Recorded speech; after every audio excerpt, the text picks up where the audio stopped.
La Veleidosa es una parte de la historia de este puerto. Hace muchos años que esa mina está cerrada, abandonada. Nadie trabaja ahí. Un 4 de octubre de 1973, durante la dictadura, 9 personas que estaban detenidas en la cárcel de Tocopilla fueron trasladadas en un camión a ese lugar, aquí, a la Veleidosa.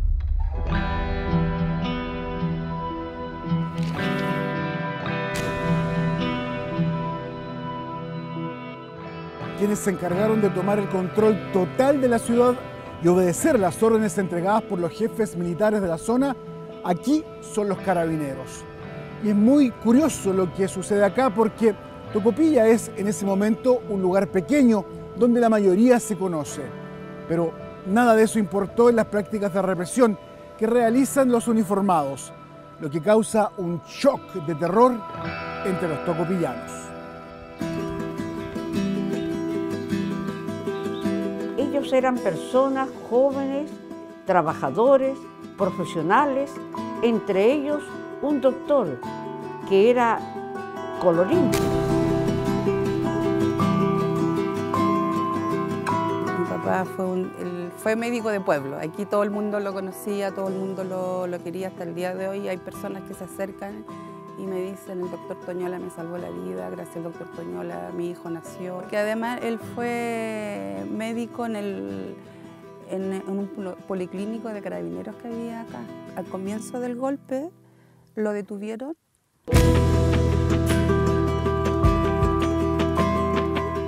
Los carabineros dieron la noticia a la comunidad que se habían fugado y que los buscaban por todas partes. En la madrugada del 5 de octubre sacaron a mi papá, Carlos Garay, y a Luis Segovia y los trajeron acá a la mina y los mataron y los tiraron.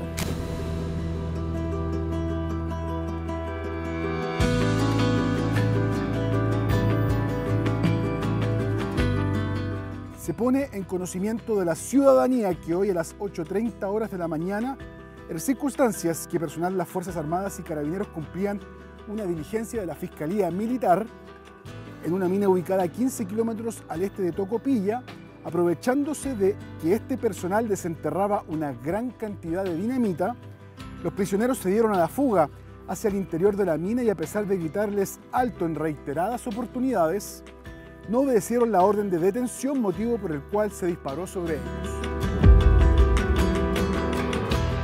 Se establecía el argumento de la ley de fuga, un recurso utilizado en varias oportunidades a lo largo de la dictadura militar, como estableció la justicia para justificar los asesinatos.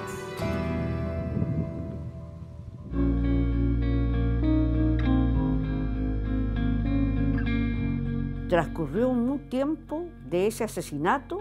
Unos pirquineros que andaban buscando algunas vetas buenas de oro sacaron los tablones que tapaban la boca de la mina y se metieron adentro, encontrándose en ese lugar con una horrible escena. Estaban los cuerpos de personas fusiladas, tiradas ahí. Contaron lo que habían visto. Esta noticia corrió por todas partes, por la ciudad. Llegó a oídos de los militares, quienes mandaron a dinamitar la mina para que borrara todo testimonio de este horrible crimen. Era distinto lo que pasaba en algún momento en Chile, que era el dónde están, ¿no? Sí, nosotros, entre comillas, tuvimos la suerte de que sabíamos dónde estaban, además que era un secreto a voces de Tocopilla. Sabían que en esta mina habían personas que los habían asesinado.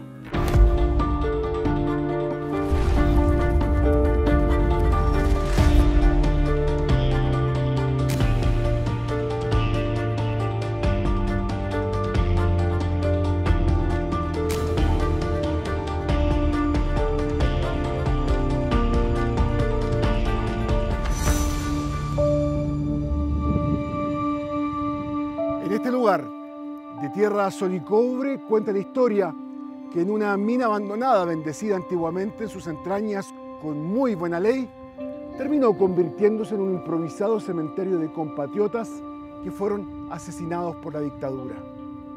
Pensaron que en la profunda y extensa oscuridad del dique minero estaría bien guardado este macabro secreto, pero se equivocaron.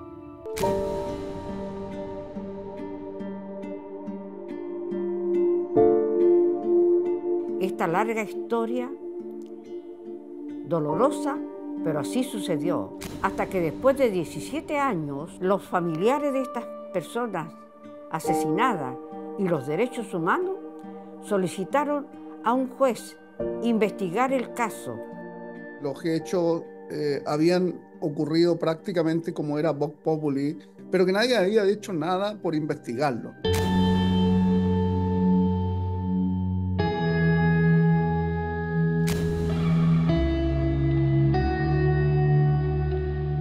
Como habían dinamitado la mina, el cuerpo quedó en uno de las vigas y ese cuerpo quedó como ahí colgado. Él no sufrió gran daño, pero todo lo demás eran restos óseos.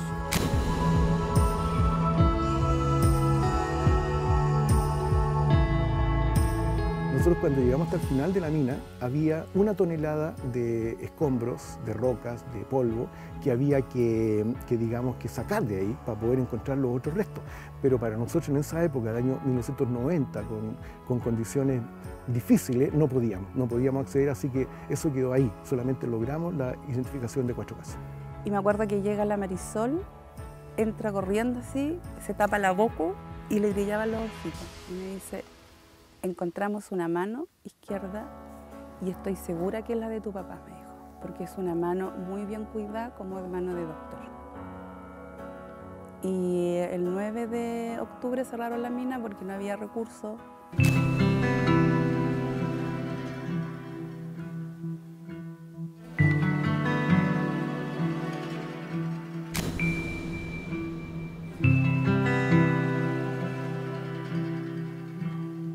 Se hicieron los análisis y se logró identificar a 4 de ellos, quedando aún 3 que no aparecen.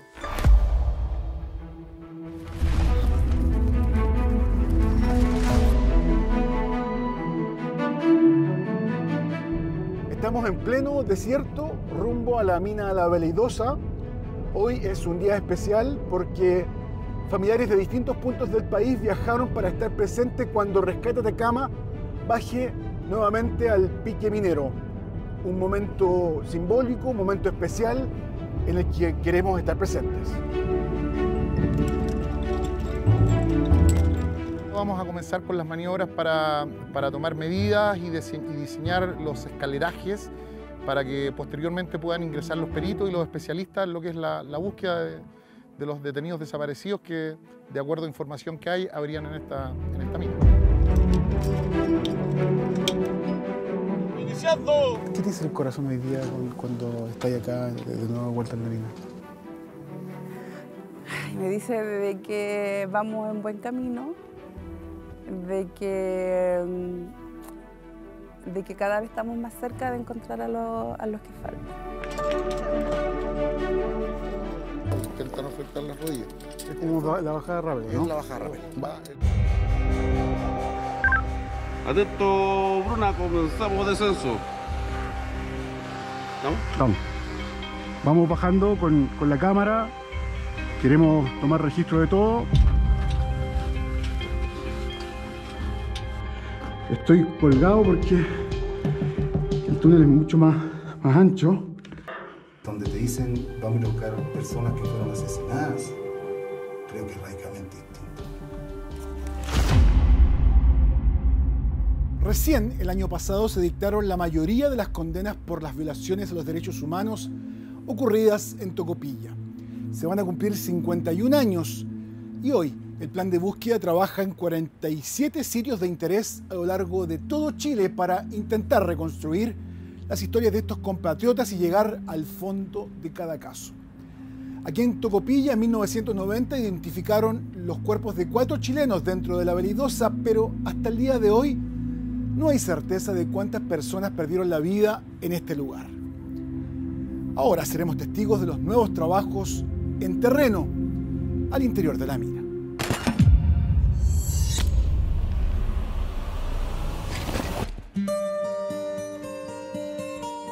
Surgió la idea de hacer esta historia de las muertes de nuestros compañeros asesinados en la mina La Veleidosa, hacer un cuento.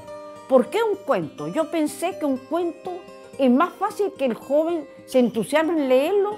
Nos interesa mucho que la juventud, especialmente la juventud, tome conciencia qué es lo que sucedió aquí en Tocopilla para la dictadura, pero que tomen conciencia qué son los derechos humanos, para qué sirven, por qué tenemos que conocerlos, respetarlos y difundirlos.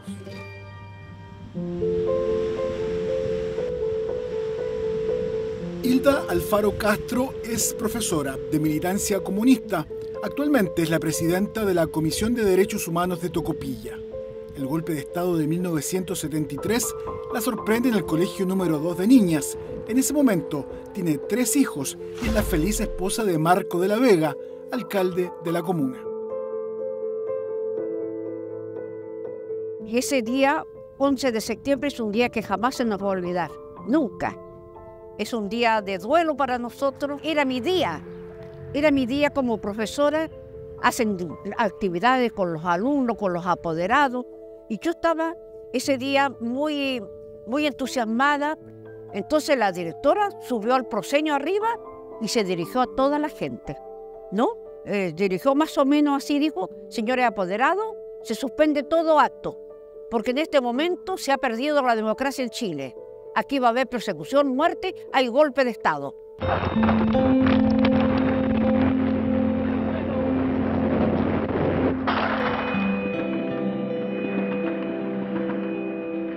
Y lamentablemente no se equivoca la directora. Tocopilla se ubica en la actual región de Antofagasta. Tras la llegada de la Guerra del Pacífico, la ciudad pasó a formar parte de Chile el año 1879. Su pasado está conectado con la historia salitrera del norte del país. Al inicio de la década del 70 era conocida como el Puerto Rojo, esto por su alto nivel de sindicalización y organización política en torno a las reivindicaciones de los trabajadores. Quizás el principal motivo que tras el golpe militar la violencia aquí haya sido tan extrema. Entre septiembre y octubre de ese año, el alcalde, el gobernador, el regidor y el médico del pueblo fueron detenidos, torturados y asesinados.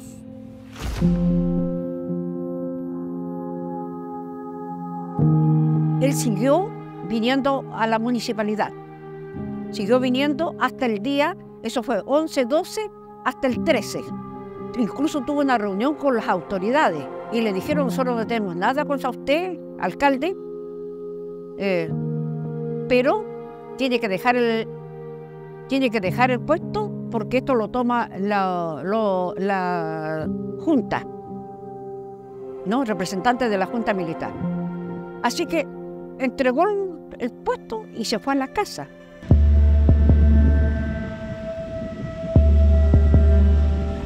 Como a la 1 de la mañana, más o menos, golpean la puerta, pero golpes terribles. Y dijo: no, yo voy a abrir. Y entra, con 200 se abre la puerta hasta atrás, fuerte, así la tira en la puerta, y dice: Marcos de la Vega queda detenido.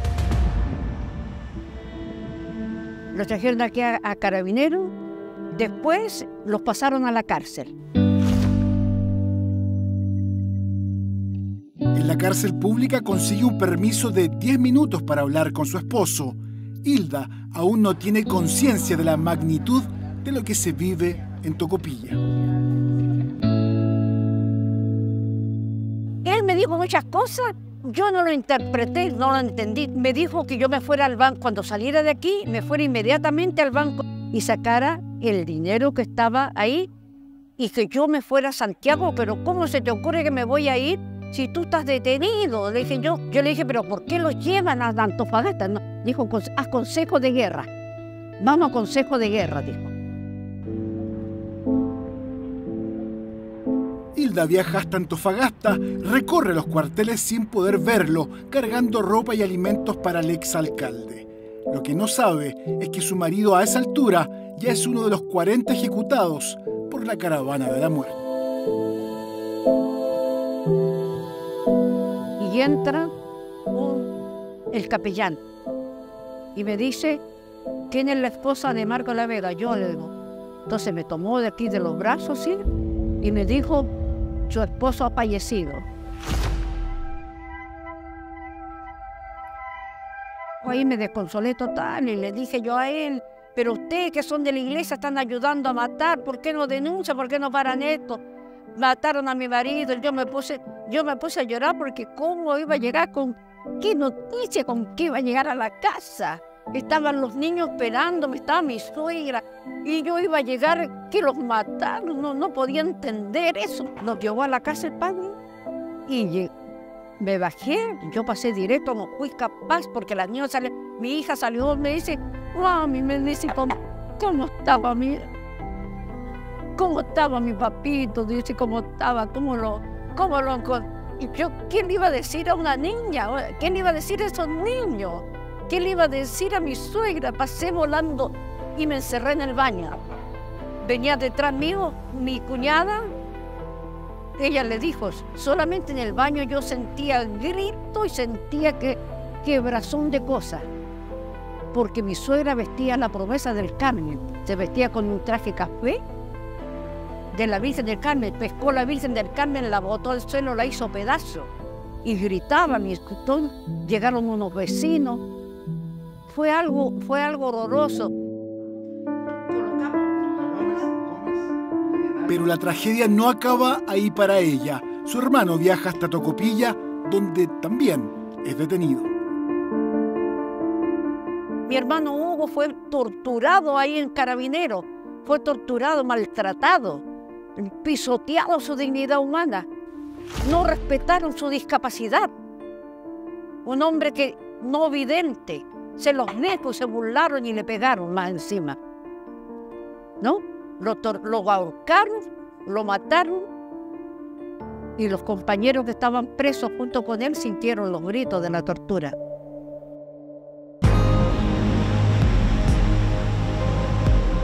Parte de las 31 personas que son asesinadas por la dictadura militar en Tocopilla. Para Hilda vendrá una amarga detención, la pérdida de la nacionalidad chilena y luego el exilio junto a su familia en Holanda. Pero volvamos a ese septiembre de 1973, que sigue oscureciendo la vida de muchos en este pueblo. Luego de haber pasado por el cuartel de Carabineros y la cárcel pública de Tocopilla, al menos 6 personas fueron trasladadas por la policía uniformada hasta aquí, la mina La Veleidosa, ubicada a unos 15 kilómetros de la ciudad. Como ven, es un sector solitario y de difícil acceso. No hay certeza de lo que aquí ocurrió, pero 2 de ellos fueron asesinados y trasladados hasta la morgue. Los demás fueron lanzados al interior de la mina. Entre ellos el doctor de Tocopilla. Pero ¿quién es Claudio Toñola Ríos? En 1962 llega a trabajar al Hospital Marcos Macuada. No tarda mucho en ser contratado como médico oficial de Carabineros. Poco antes del golpe de Estado es elegido secretario general del Partido Socialista. Son algunos de sus propios pacientes quienes lo toman detenido. La historia con la mina partió cuando yo tenía 7 años. De repente, como hubo mucho movimiento, llegó un señor a los días después y le dijo a mi abuela, a la mamá de mi papá, algo. Yo estaba escondida mirando y mi abuela sentada en su sillón, mi abuelo, y este señor frente a ella, y le dice algo y se tapa la cara y grita.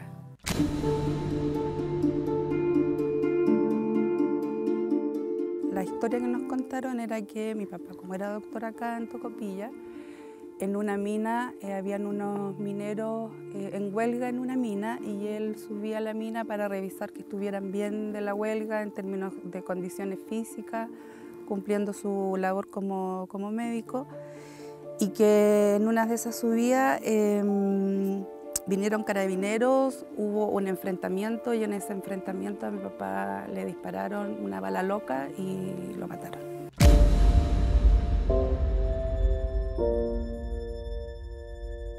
La primera de muchas mentiras que a lo largo de su vida escuchará Paola sobre la muerte de su papá en Tocopilla. En la madrugada del 5 de octubre sacaron a mi papá, a Carlos Garay y a Luis Segovia, y los trajeron acá a la mina y los mataron y los tiraron.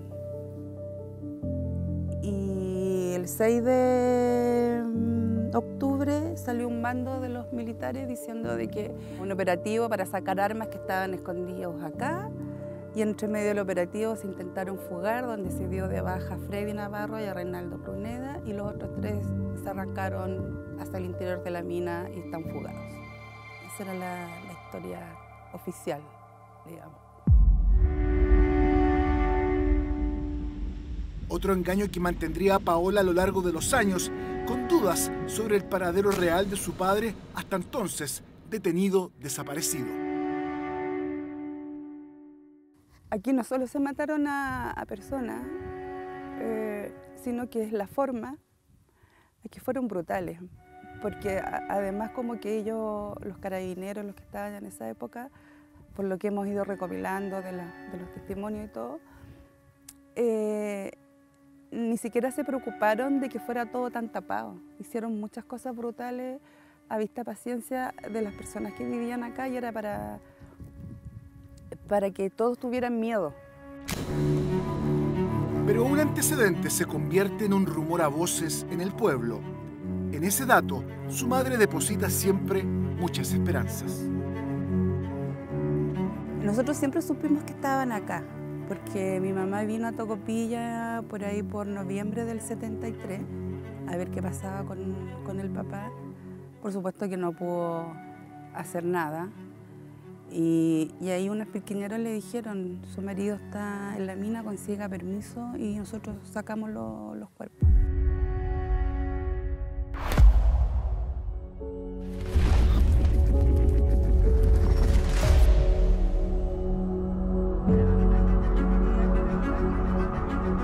Paola estudia diseño gráfico y tras la victoria del plebiscito de 1988, el país cambia y ella también.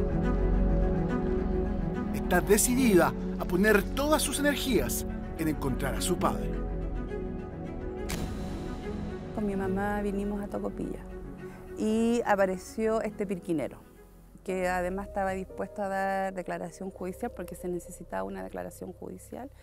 Y por otro lado estaba Jorge Cortés Monroy de juez en esa época en Tocopilla, y dijo, presénteme un testimonio, alguien que quiera declarar, y se presenta la querella por inhumación ilegal. Y ahí inmediatamente comenzó la búsqueda súper a pulso. Lo que ocurría era que todas las investigaciones por detenidos desaparecidos que eventualmente se habían iniciado ante los tribunales ordinarios de justicia, siempre fueron disputadas la competencia para conocer de esas causas por parte de las fiscalías militares. Y sistemáticamente desde el mismo año 74 se le entregó la competencia para conocer de esos antecedentes a los jueces militares y no a los tribunales ordinarios de justicia, que fue la primera que se trabajó con quien de competencia en democracia, y entonces la Corte Suprema se pronuncia y después se pronuncia también en favor de los tribunales ordinarios de justicia en el caso de Pisagua, porque fueron más o menos prácticamente simultáneos.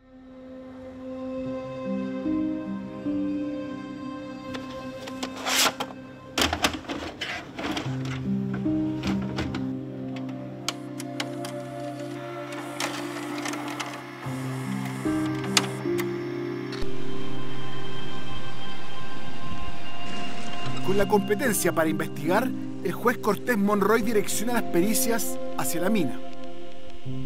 Lo primero fue que logramos efectivamente recuperar evidencias de que lo que se relataba respecto a los hechos que habían ocurrido en la mina eran efectivos. Es decir, habían habido personas que habían sido, en definitiva, asesinadas en el sector y posteriormente la mina había sido dinamitada, de lo que encontramos también evidencia. Incluso encontramos algunos cartuchos de armas de fuego que en su oportunidad también se trabajaron para investigar. Dinamitada en al menos 2 ocasiones, no es fácil la misión de entrar a la veleidosa. Los ductos también de ventilación no estaban en las mejores condiciones, no se podía trabajar abajo mucho más de 2 horas. Es decir, imagínate que iniciábamos en la mañana, entre que bajaban, estaban un par de horas abajo y después tenían que salir. O sea, 2 horas. Los que más tuvieron fueron los antropólogos, que estuvieron, no sé, 3, 4 horas a veces en un día. La gente de antropología, que fue el grupo de antropología forense, nos suministró 2 expertos antropólogos forenses en esa época, que fueron los que hicieron la mayor labor en el fondo de la mina.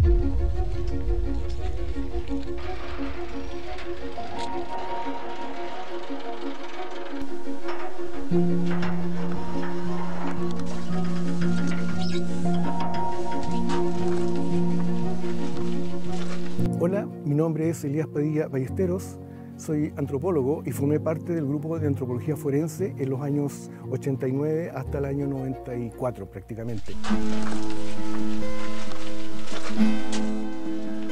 Elías tiene los recuerdos de aquellas jornadas a flor de piel. Bajaban en una serie de condiciones muy precarias, con sogas, con todo, bajábamos, sin oxígeno y todo era en condiciones muy difíciles. Sigue bajando. De hecho, muchos de nosotros pensábamos que en cualquier minuto podía haber una luz y nos podíamos sepultar ahí. Entonces íbamos inspeccionando el pique minero, digamos, a medida que íbamos bajando.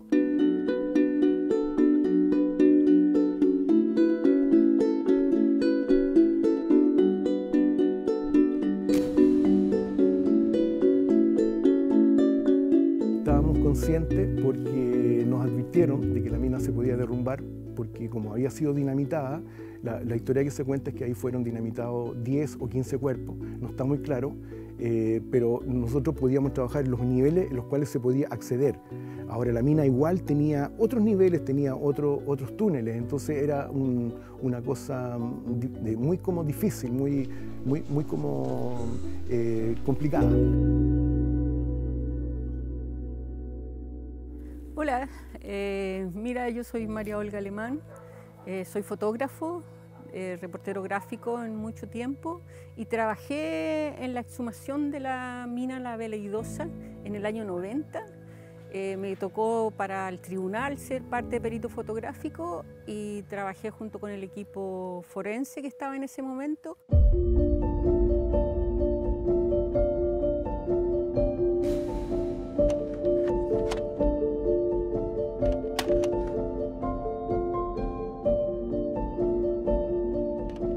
En general había un dentista, había un arqueólogo y habían 3 antropólogos más una fotógrafo y una persona que filmaba. Con un winch te bajaban, te empezaban a bajar. Todo bien hasta que se empezaba a poner todo oscuro. Ahí ya no sabías qué pasaba. Las primeras veces creo que siempre da una sensación así como acá de que algo va a pasar. Y después, al llegar como al 40 metros, pues ya hay oscuridad completa, solamente tienes el casco con la luz, te tiras a una galería y ahí empezamos a bajar y eran situaciones, primero la oscuridad, segundo que era muy angosto.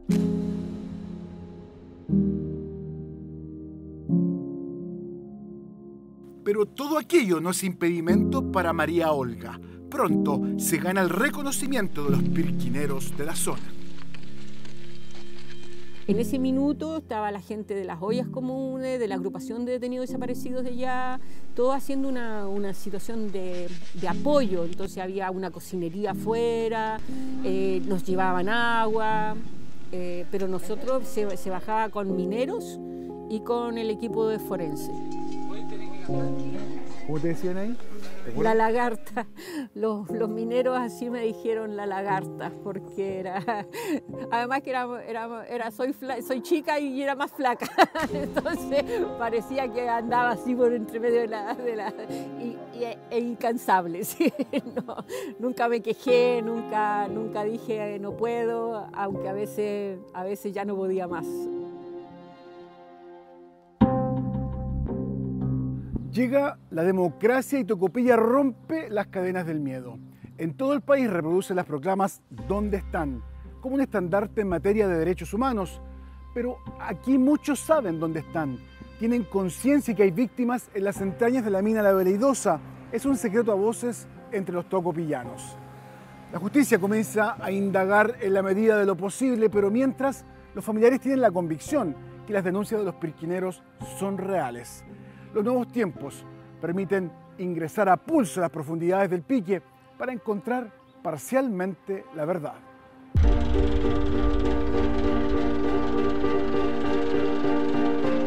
Finalmente, tanto esfuerzo y sacrificio tienen resultados.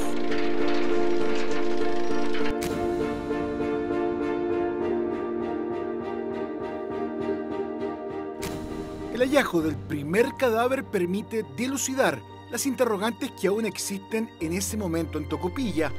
No se trata de restos arqueológicos al interior de la mina, son detenidos desaparecidos.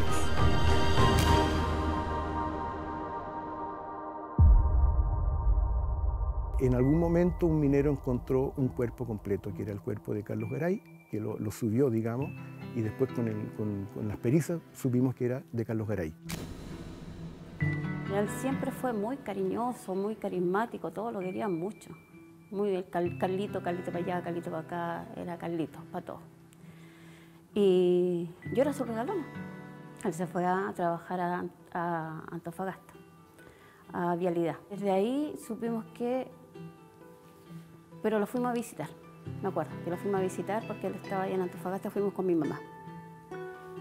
Y esa fue la última vez que lo vimos allá en Antofagasta. Después supimos que se fue a Tocopilla y se estaba trabajando como supervisor de Cobreschuqui, ahí en Tocopilla. Adriana Garay es la menor de 5 hermanos. Tenía 14 años de diferencia con Carlos. Recuerda que desde que se va al norte, todos los meses llega un giro con dinero hasta la comuna de San Miguel para que a la familia no le falte nada. Mi hermano llegó al PC por razones laborales, por entrar a trabajar y tener un buen pasar. Que él siempre nos decía, no, si yo me los voy a llevar a vivir a Tocopilla, allá vamos a estar bien, decía él. Pero ni mi mamá ni mi papá pertenecían a ninguna parte. Mi mamá era un auxiliar de enfermería y mi papá era un carpintero. Y no tenían partido político.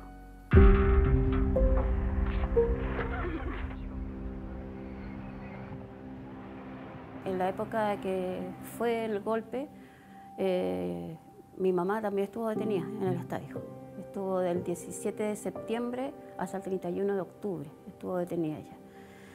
No tuvimos ninguna noticia de él, nada.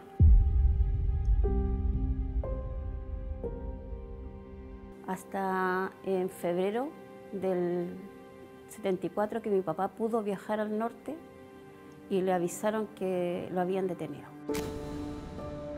Adriana tiene en aquel entonces 11 años, pero recuerda la angustia familiar en ese momento al no tener noticias de su hermano. Los únicos antecedentes son nuevamente este comunicado oficial indicando la fuga hacia el interior de la mina cuando personal policial supuestamente busca explosivos escondidos en la zona. Mi mamá viajó a Argentina a buscarlo, a Luján viajó. Y había un Carlos Garay, pero no era Carlos Garay. Después viajó a Perú también. Lo buscó en el Ministerio de Defensa. Cuando iba a la Cruz Roja la trataban muy mal a mi mamá, muy mal. No, que anda buscando a esa gente que hizo tanto daño y la trataron demasiado mal. Empezó a ir a la vicaría, hasta que recibió una carta que le mandó la verdad de lo que había pasado con mi hermano. ¿Qué le decía? Le dijo que él había estado en la cárcel con él, que él no dimensionaba lo que le iba a pasar, porque este caballero le dice que Carlito tenía una mente muy limpia, era muy bueno de corazón, le dice a mi mamá, y él no dimensionaba que podían matarlo. Carlos Garay tiene 25 años al momento de ser asesinado. Es el único cuerpo que casi de manera íntegra se logra extraer desde la mina en el año 90. Accedemos a parte del registro audiovisual de aquel entonces, que es documentado por los peritos forenses para la carpeta investigativa de la justicia. Imágenes rescatadas del expediente, nunca antes publicadas. Muchas gracias por venir a nuestra casa. Son imágenes sensibles, de un valor histórico imponderable. Dan cuenta de los restos de 4 personas encontradas al interior de la BLI-2.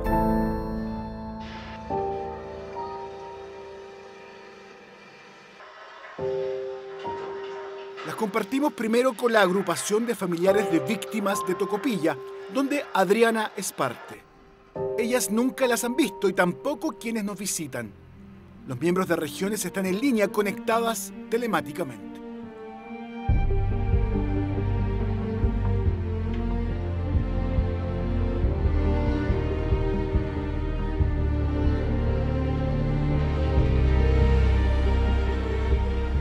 Juntas toman una decisión indubitable. ¿Estás de acuerdo en que demos las imágenes de tu hermano? Sí, yo quiero que se difunda porque yo quiero que Tocopilla se vea, se haya una visualización de lo que pasó ahí en esa mina. Y creo que hay mucho más ahí en esa mina que puede salir a relucir.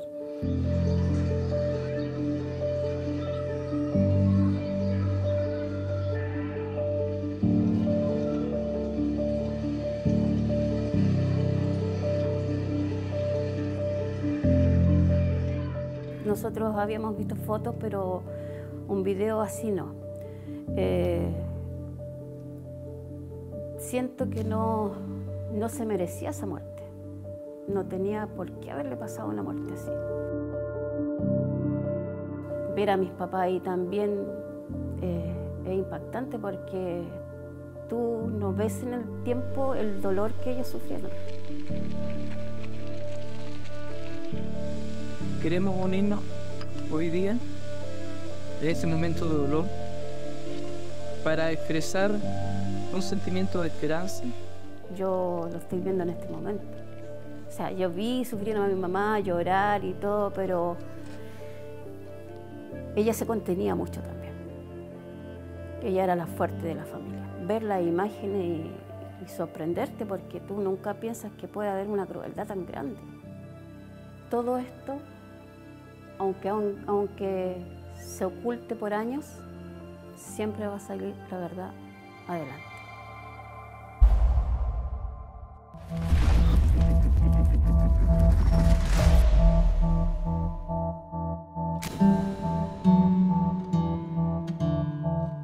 Luego de rescatar el cuerpo de Carlos Garay, siguen los trabajos al interior de la mina. Con el paso de los días, aparecen nuevos hallazgos. Pero todo lo demás eran restos óseos, pedacitos de diente, algunos falanges, algunas cosas así. No había mucho más, no había más. Y lo demás había que empezar a excavar. No es que se supone, hay certeza de que los cuerpos están ahí. Son más de 20 cuerpos. El último, digamos, hallazgo que tuvimos fue la mano empuñada del doctor Claudio Toñola. La comunidad participó entera ahí. En algún momento, cuando se encontraron las identidades, fueron entregadas a los familiares y me parece que ahí hubo por lo menos una ceremonia en la plaza oficial de Tocopilla con los familiares, con todo. Y eso, digamos, fue algo importante. Toda la comunidad estaba movilizada en torno, digamos, a la búsqueda en esa mina, en esa época.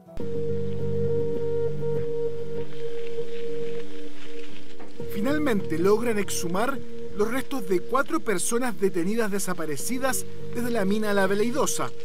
Durante los primeros días de octubre identifican a Carlos Garay Benavides, de 25 años, Luis Segovia Villalobos, 28 años, Agustín Villarroel Carmona, 34 años. Meses después es identificado y entregado a sus familiares para su sepultación Claudio Toñola Ríos, de 42 años.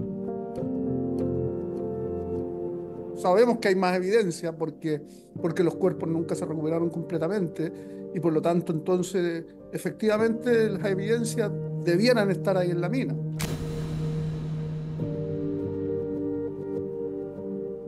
Está pendiente. Sí, claro, está pendiente. Y ojalá que tengan éxito y que efectivamente puedan llegar mucho más allá de lo que pudimos llegar nosotros. Actualmente, la única certeza es que quedan chilenos por identificar en las entrañas de la mina La Veleidosa.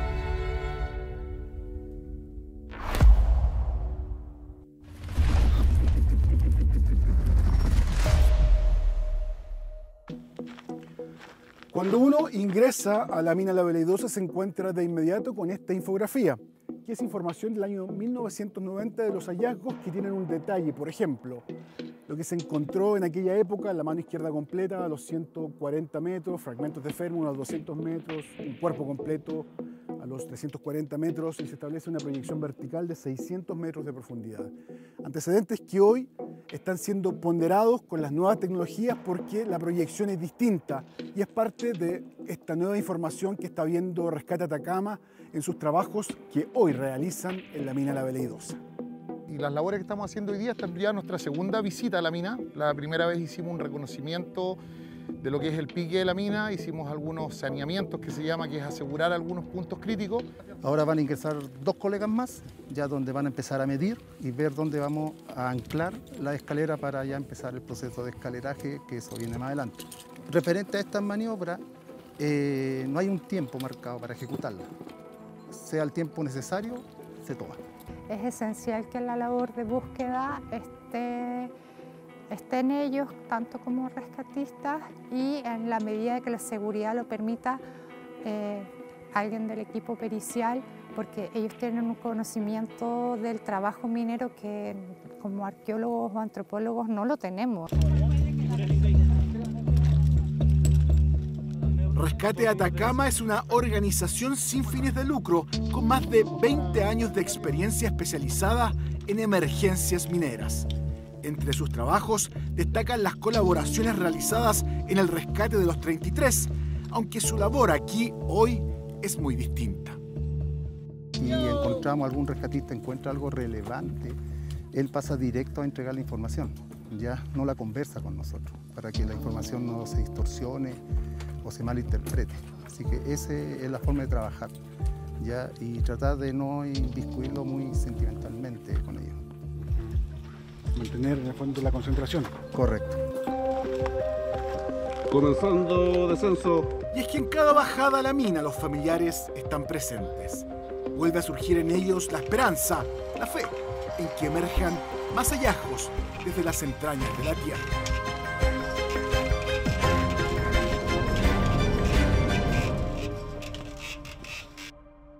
Hola, les voy a contar mi historia.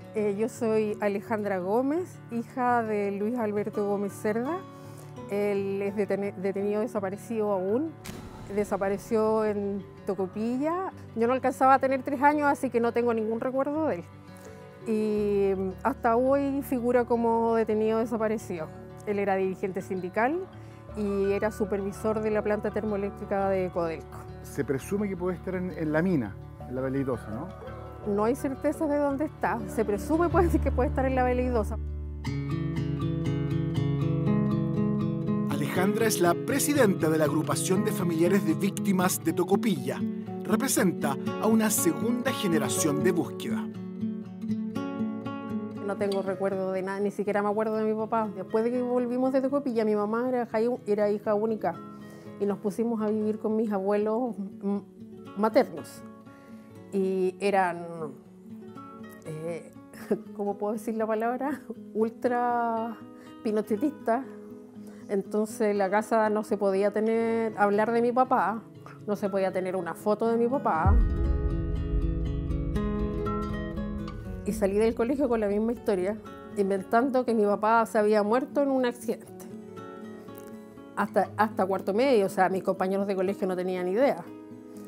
Y porque siempre me lo tuve que guardar, porque era prohibido hablar de mi papá. Pero al crecer, Alejandra se reencuentra con su historia. Los recuerdos me los he hecho con las fotos, con las historias, y todo lo que sé ahora acerca de esto es por relatos de otras personas y porque yo he investigado, y de la causa de mi papá es por el expediente de mi papá, que lo he leído, y si necesito saber más me pongo a buscar. Y en ese proceso conoce a las integrantes de la agrupación que hoy se han vuelto inseparables, todas con la misma historia en común. Nuestro factor común es Tecopilla. Sí, entonces, y ha sido bonito. Ellas son súper preocupadas. No, yo las quiero millones, millones. Sí, me han enseñado también muchas de las cosas que yo no sabía de los procesos, de estas cosas, lo he aprendido a través de ellas. Y así fue como dijimos, no queremos, las agrupaciones no van con nosotros y todo, pero por cosas de la vida conformamos nuestra agrupación.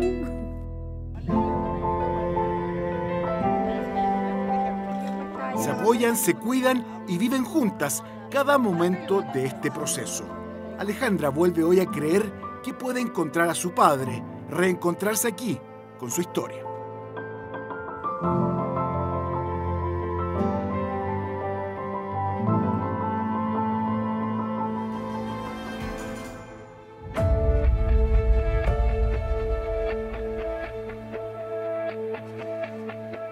Las labores de rescate a Atacama se extienden hasta la madrugada, la primera jornada de trabajo. Tenemos un compromiso que vamos a hacer todo lo posible, o todo lo que esté a nuestro alcance para lograr el objetivo, que es llegar a los planes de la mina. Y de ahí se verá el resultado que todo esto va a tener. Pero nuestro compromiso es llegar hasta el final y darle la seguridad y la confianza a los familiares que las cosas van a ser así. Por eso cada maniobra que se realiza, cada ingreso, le entregamos información inmediatamente. La idea es poder mostrar cómo está la mina allá abajo, hacerlo en terreno, y como periodistas nos han ofrecido la oportunidad y por supuesto que decidimos tomarla. Solo permiten que ingrese una persona del equipo. Debo bajar cargando una handy para realizar la entrevista en las profundidades de la veleidosa.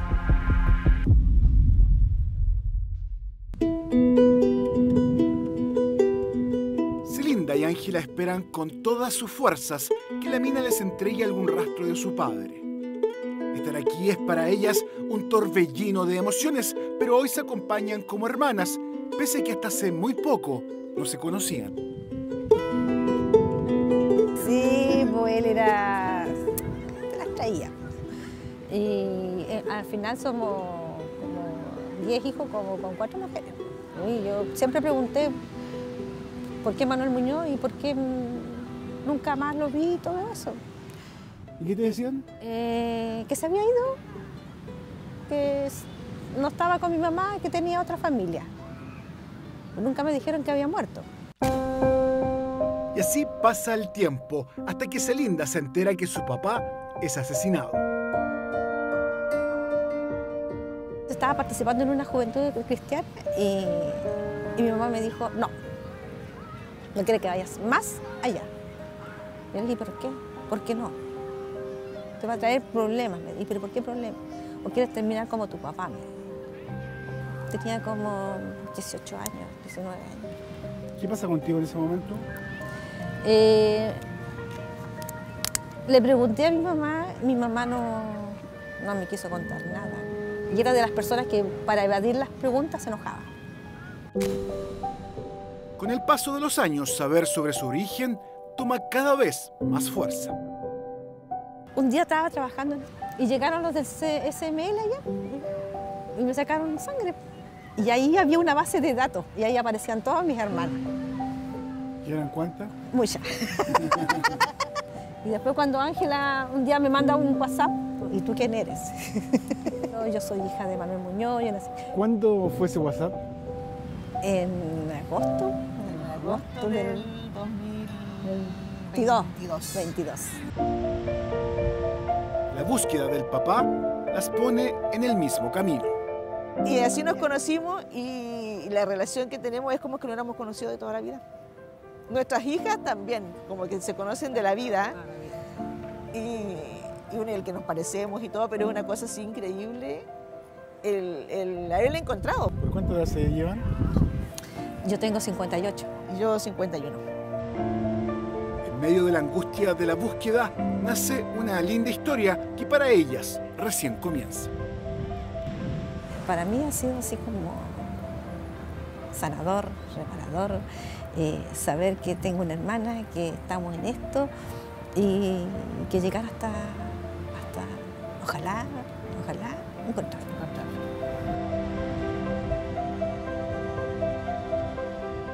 El testigo que bajó a la Veleidosa no habla de 6 cuerpos, habla de 15. Claro, de 12 a 15 personas, entonces tienen que haber más abajo.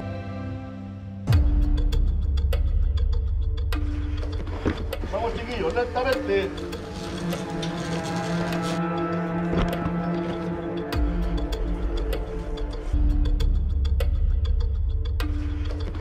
Vamos, chiquillos, lentamente.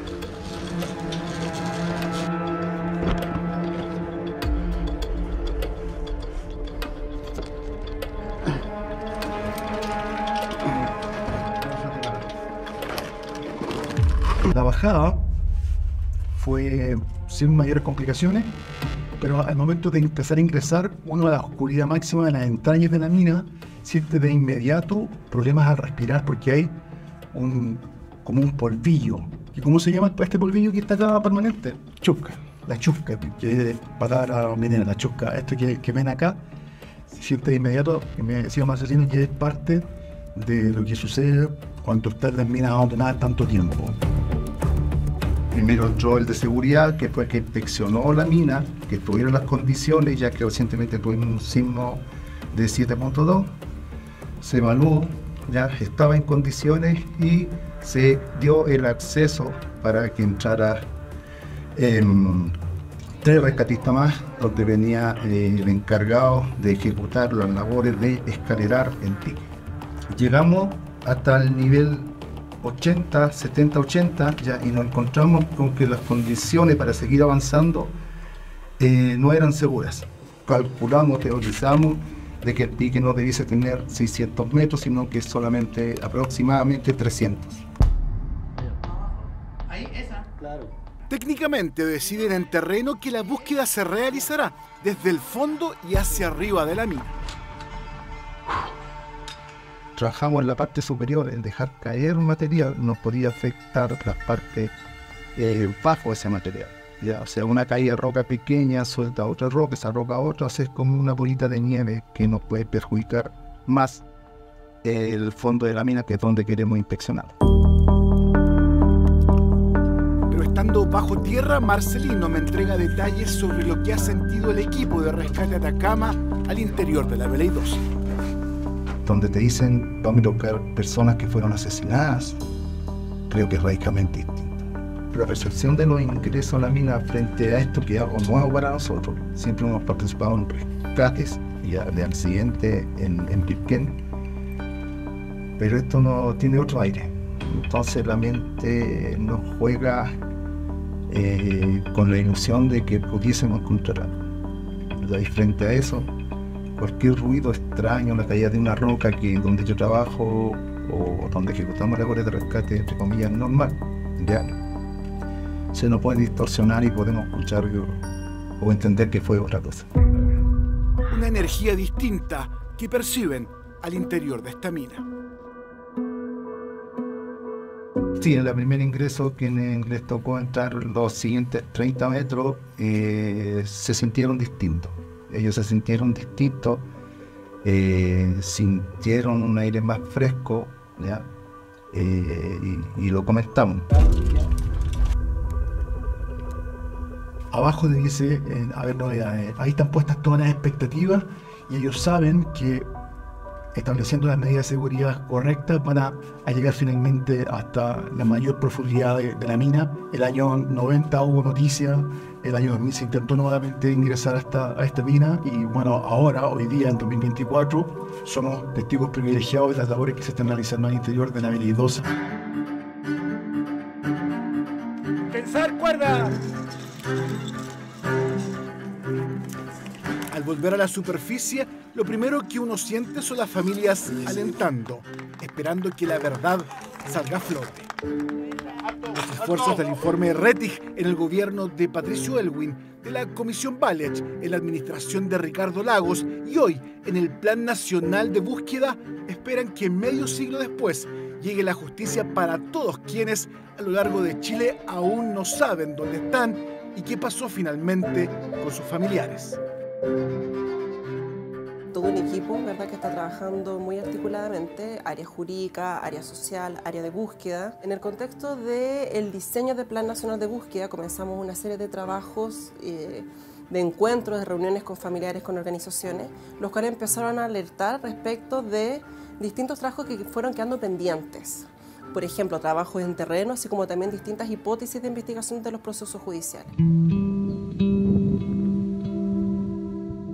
Las condenas de la justicia en el caso La Veleidosa, tras el paso de 5 jueces con dedicación exclusiva, recién llegan el año pasado, cuando la mayoría de los uniformados responsables ya está fallecido o inhabilitados a cumplir penas de cárcel. Aquí denuncian, jamás se rompió el pacto de silencio. ¿Por qué es tan importante la búsqueda? 1, porque es verdad. 2, porque es memoria. 3, porque es justicia. Es decir, para que nosotros podamos hablar de nunca más, necesitamos saber qué fue lo que ocurrió. No podemos decir que esto nunca más va a suceder si es que no sabemos qué fue lo que sucedió. Necesitamos acercarnos a la verdad como país, pero también necesitamos entregar esa verdad a la familia. Hoy existen 47 puntos de interés en distintos lugares de Chile. Aquí por ahora finalizan las nuevas labores al interior de La Veleidosa. Queda mucho trabajo pendiente. Solamente le pedimos a ustedes que tengan un poco de paciencia porque esto es un trabajo lento, porque tiene que ser algo seguro. Los creyentes que tengan fe, que esto va a llegar a buen fin. Otras veces nos hemos devuelto, nosotras al menos las tres, con un vacío, con una sensación de vacío. Porque en la casa de las chiquillas saben que su familia todavía queda parte de ellos ahí. Nosotras no, todavía estamos con esa incertidumbre. Entonces nos devolvíamos siempre las tres así con esa sensación de vacío. En cambio, ya estas últimas 2 diligencias ha sido lo contrario. Tenemos la esperanza de que estén ahí, el compromiso de los chiquillos del rescate Atacama, pero el 1000%, y eso se agradece. Y eso también nos permite a nosotros irnos con la tranquilidad de que nos vamos con el corazón y la sensación de más esperanza y el corazón más lleno. Y felices porque más aún con ustedes acá, que lo que pasó en Tocopilla, lo que pasó en La Veleidosa, se va a visibilizar a nivel nacional.